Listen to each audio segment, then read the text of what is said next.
நம்ம மனசை பழக்கணும், வேகத்தை பழக்கணும், நம்ம மனசையும் பதிவையும் பழக்கினா மட்டும்தான் நம்ம அதுக்குள்ளே அடாப்ட் ஆக முடியும். இதையே ப்ராக்டிஸ் பண்ணணும். அடுத்தது நம்மளோட ஃப்யூச்சருக்கு எதெல்லாம் தேவை இருக்குது. இப்போது ஒர்க் பிளேஸில் ஸ்ட்ரெஸ் அப்படின்னு சொல்கிறோம். இப்போ மெயினாக அதிகமாக சொல்கிறது நம்மளோட ஃப்யூச்சருக்கு இது மிகப்பெரிய ஒரு இதாகவும் இருக்குது. ஒர்க் பிளேஸில் ஸ்ட்ரெஸ்ன்னு சொல்கிறாங்க. உங்களுக்கு ஏன் ஒர்க் பிளேஸில் ஸ்ட்ரெஸ் வருது அப்படின்னா, உங்களால் அந்த கொடுக்கக்கூடிய செயல்கள் நாம் நினைத்தது போல் இல்லைங்கிற பட்சத்தில் ஒன்று வரும். இப்போ ஹாஸ்பிட்டலில் டாக்டர் இருக்கார், அவருக்கு என்ன புக்கில் படிச்சுட்டு வந்த டிசீஸ் அப்படியேவா வருது? ஒவ்வொரு கேஸும் ஒவ்வொன்றுமே காம்ப்ளிகேட்டட். ஒருத்தருக்கு வயிற்று வலின்னு வந்தாங்கன்னா ஒரு நாளைக்கு 50 பேர் வயிற்று வலிக்கு வருவாங்க. அப்போ அந்த 50 பேர்த்தோட வயிற்று வலியும் வேறு வேறு தான். நான் படித்தது வரலைங்கிறதுக்காக அவர் விட்டு போட்டு ஓடி போயிடுறாரா? அது அவர் அவரோட நாலேஜ், அவரோட அறிவு பதிவை அவர் புதுப்பிச்சுக்கிட்டே வர்றப்ப, அவரை டெவலப் பண்ணிகிட்டே வர்றப்ப அவர் அடாப்ட் ஆக முடியுது. அது அவர் சக்ஸஸ்ஃபுல்லாக சர்ஜரி பண்ண முடியுது. ஆனால் நம்ம டிஎன்ஏ அறிவு பதிவு எப்படி பண்ணுதுன்னா, நம்ம கொடுத்த வேலை மட்டும்தான் செய்யணும், எக்ஸ்ட்ரா வேலை கொடுத்தா எனக்கு ஸ்ட்ரெஸ் ஆகிடும் அப்படின்னு சொல்லி நம்மளை நம்ம முன்னேற்றிக்கிறதுக்கு நாமளே தடைக்கற்களை வச்சுக்கிறோம். எப்படின்னா, இந்த வேலை புதுசாக கொடுத்தா நம்ம செஞ்சுட்டா இது எப்போவுமே நம்ம தலையில் கட்டிடுவாங்க அப்படின்னு சொல்லி இதே தான் காஸ்ட் அண்ட் எஃபெக்ட் தியரின்னு சொல்கிறோம். இதே மாதிரி நம்ம உடம்புக்கு சரியில்லைன்னா ஹாஸ்பிட்டல் போனால் டாக்டர் எனக்கு சீனியாரிட்டி பிரகாரம் தான் பண்ண தெரியும், ஒருத்தருக்கு தான் பண்ணுவேன்னு சொன்னால் எப்படி இருக்கும்? அதே மாதிரி தான் நம்ம எந்த வேலை எப்போ வந்தாலுமே தயார் நிலையில், அதாவது போருக்கு தயாராக இருக்கிற சோல்ஜர்ஸ் மாதிரி, ஹாஸ்பிட்டலில் பேஷண்ட் வந்தால் டாக்டர் தயாராக இருக்கிற மாதிரி அலுவலகத்துக்கு சென்றால் நாம் தயார் நிலையில் இருந்தால் நம்மளுக்கு ஸ்ட்ரெஸ் ஏடாகாது. அப்போது அடுத்தது இந்த ஸ்ட்ரெஸ் ஏடாகிறதுக்கு மெயின் காரணம் நம்ம ஃபேமிலி சுச்சுவேஷன்லேருந்து இதுக்குள்ளே வர்றது தான். டெய்லி காலையில் உங்களோட அன்றாட வேலைகள் செஞ்சுட்டு நீங்கள் ஆஃபீஸ்க்குள்ளே வர்றப்ப உங்களுக்கு உடம்பு டயர்டாகும். அப்போ வேலையை வேலையாக நினச்சிங்கன்னா உங்களுக்கு டயர்டாகும். அது நம்மளுடைய கடமை அப்படின்னு சொல்லி நீங்கள் செஞ்சு பாருங்கள், உங்களுக்கு டயர்ட் ஆகாது. இப்போ நீங்கள் ஒரு டூர் போகணும்னு சொன்னால் 1 வீக் நீங்கள் பிளான் பண்ணாலும் உங்கள் உடம்பு டயர்ட் ஆகாது. ஏன்னா அது நம்மளுக்கு என்டர்டெயின்மெண்ட் கொடுக்குது, சந்தோஷத்தை கொடுக்குது, ஹாப்பினஸ்ஸை கொடுக்குது, ஒரு அந்த இடத்துல சூழல் பிடிக்குது. அதே மாதிரி இதை நம்ம பொருளாதாரத்துக்கு மட்டுமே யோசிக்கிறதுனால நம்மளுக்கு ஸ்ட்ரெஸ் ஆகிடும். அப்போ நம்ம ஸ்ட்ரெஸ் ஏடாகிறதுக்கு எந்த செயல் நம்ம தெரியலைன்னா தெரிஞ்சுக்கிட்டால் ஈஸியாக இருக்கும், தெரியாதுன்னு சொல்லிகிட்டே இருந்தோம்னா அது அப்படியே நம்மளுக்கு பழகிடும். அடுத்தது பார்த்தோம்னா, நம்மளோட ஒர்க் பண்ணுற பிளேஸில் ஆகட்டும், வீட்லேயே ஆகட்டும், நமக்கு உட்காரக்கூடியதும் நிற்கக்கூடியதும் படுக்கக்கூடியதும் நம்ம எந்த பொசிஷனில் இருக்கோம், நம்மளோட கம்ஃபர்டபுளுக்காக நம்ம உட்கார்றோமா இல்லை அந்த ஸ்ட்ரக்சரை பாடி ஃபிட்டாக வச்சுருக்கோமா அப்படின்னா பெரும்பாலும் இல்லை. இதனால தான் பல ஹெல்த் ப்ராப்ளங்கள் உமன்ஸுக்கு வருது. இப்போ உட்கார சொன்னோம்னா ஒன்று அவங்க உட்கார்றது கொஞ்சம் கூன் போட்ட மாதிரி உட்காருவாங்க, அதனால் அவங்களுக்கு பல சிக்கல் வரும். எப்போவுமே ஸ்ட்ரைட்டாக முதுக வச்சு, அதாவது ஓவர் ஸ்டிஃபாக வச்சாலும் நம்மளுக்கு ஹெல்த் ரிலேட்டட் ப்ராப்ளம் வரும்.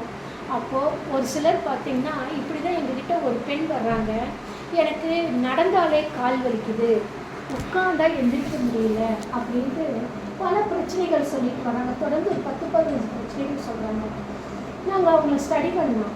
அவங்களோட ஆக்டிவிட்டி பார்த்தோம்னா, இப்போ உட்கார சொன்னோம்னா அப்படியே தம் கட்டி உட்காந்துக்குவாங்க, எந்திரிக்கிற வரைக்கும் அப்படி தான் உட்காந்துருக்காங்க.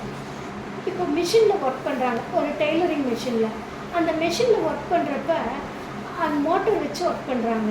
இவங்களோட கம்ஃபர்டபுளுக்கு அவங்க ஒர்க் பண்ணுறப்ப தம் கட்டி வச்சுட்டு, அதாவது மூச்சு டாக்டர்கிட்ட போகிறப்ப மூச்சு இழுத்து வர சொல்லுவாங்க.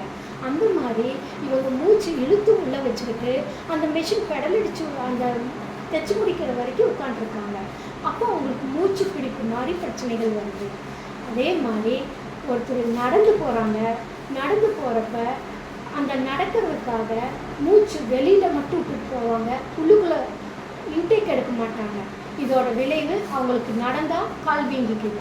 அப்போ இந்த மாதிரி நம்மளுக்குள்ள நம்ம பல இடங்களில் நம்மளே நம்ம பிடிச்சி வச்சுருக்கோம். உட்கார்ந்தா கையை இழுத்து வச்சுக்குவோம். ஸ்டிஃபாக உட்கார்றேங்கிற பேரில் ரொம்ப ஸ்டிஃபாக உட்காருவோம். அது இல்லாமல் ஒரு ஃப்ளெக்சிபிலிட்டி கொடுக்கணும். அப்போ நம்ம ரிலாக்ஸாக இருந்தோம்னா அந்த ஹெல்த் ரிலேட்டட் ப்ராப்ளம் வராமல் சேஃப்டியாக இருக்க முடியும். ஒரு பெண் எப்போ நதி மாதிரி ஓடிக்கிட்டே இருக்கிறாங்களோ அவங்களுக்கு எந்த பிரச்சனையுமே வாழ்க்கையில் உடல் சார்ந்த மனம் சார்ந்த பிரச்சனைகள் வருவதில்லை. அந்த பெண் என்னைக்கு ரெஸ்ட் எடுக்கிறேங்கிற பேர்லையும் டயர்டாக இருக்குதுங்கிற பேர்லையும் உட்கார்றாங்களோ அவங்களுக்கு ஒபிசிட்டி அதிகமாகுது, அவங்களோட உணர்ச்சிகள் மாறுபடுது, அவங்களோட ஹெல்த் கண்டிஷன் மாறுது. அடுத்தது பார்த்தோம்னா இதிலிருந்து விடுபட்டால் மட்டும்தான் நம்மளை யாருன்னு தெரிஞ்சுக்கணும், நம்ம எப்படி இருந்தால் நல்லா இருக்குன்னு தெரிஞ்சுக்கணும். அப்படி தெரிஞ்சுக்கிட்டாலே நம்மளை பிரித்து பார்த்தாலே நம்ம டெவலப் ஆக முடியும். இப்போது நம்ம பெண்கள்ங்கிற முறையில் இவ்வளவு விஷயங்கள் 1 மணி நேரத்தில் தெரிஞ்சுருக்கோம். நம்மளால் கேட்டதை பிரித்து பார்க்க முடியுதா? எல்லாருமே எல்லாமே கேட்போம், ஆனால் பிரித்து பார்த்து செயல்பட தெரியாது. இப்போ ஒரு பாட்டு கேட்டாலோ சினிமா கேட்டாலோ 10 வருஷம் கழித்து கேட்டாலும் எந்த தேட்டரில் எந்த சீட்டில் எப்படி உட்காந்து பார்த்தோன்னு சொல்லுவோம்.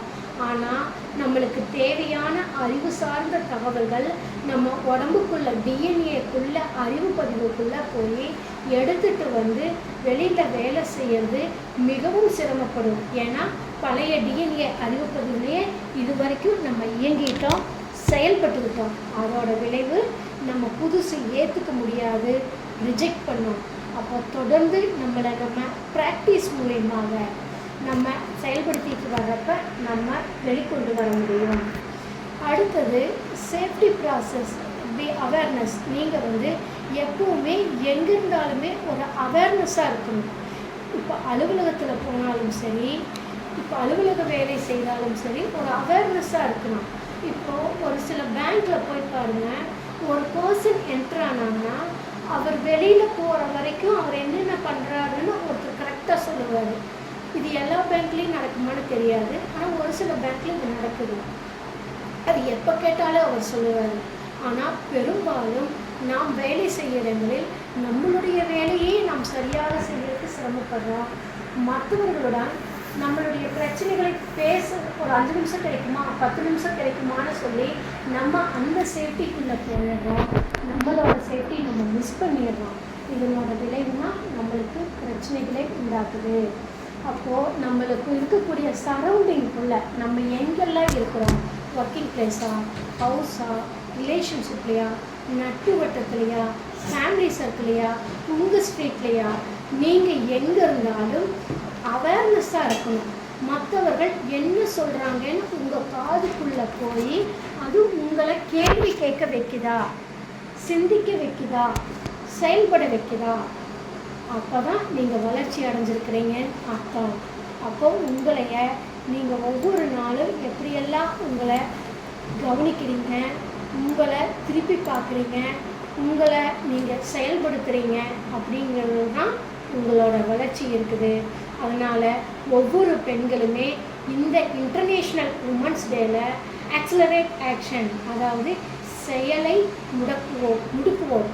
முடுக்குவோம்னா வேகமாக செய்வோம், ஸ்பீடாக செய்யறதுங்கிற பேர்களை அவதி இல்லாமல் நம்ம செய்யக்கூடிய செயல்கள் நம்மளுக்கும் நம்மளை சார்ந்தவர்களுக்கும் பயன் அளிக்கக்கூடியதாக இருக்குதா, இது வளர்ச்சியை கொடுக்குதா, எங்கு தவறுள்ளது என்பதை நாம் இன்றிலிருந்து நம்மளையே நம்ம ஸ்டடி பண்ணி நம்மை மாற்றிக்கிட்டோம்னா நம்ம டிஎன்ஏ அறிவு புதுப்பிக்கப்படும்.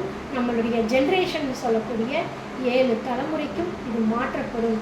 ஏன்னா ஒரு பெண் மாறினால் மட்டும்தான் அந்த குடும்பத்திலும் அந்த அலுவலகத்திலும் ஒரு மாற்றம் வரும்.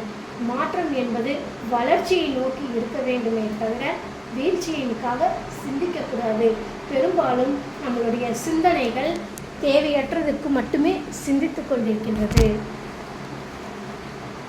All the best. இந்த ஆண்டு சிறப்பான ஆண்டாகவும் அனைத்து பெண்களுமே சாதனை பெண்களாக உருவாக வேண்டும், உருவாக்கப்பட வேண்டும்.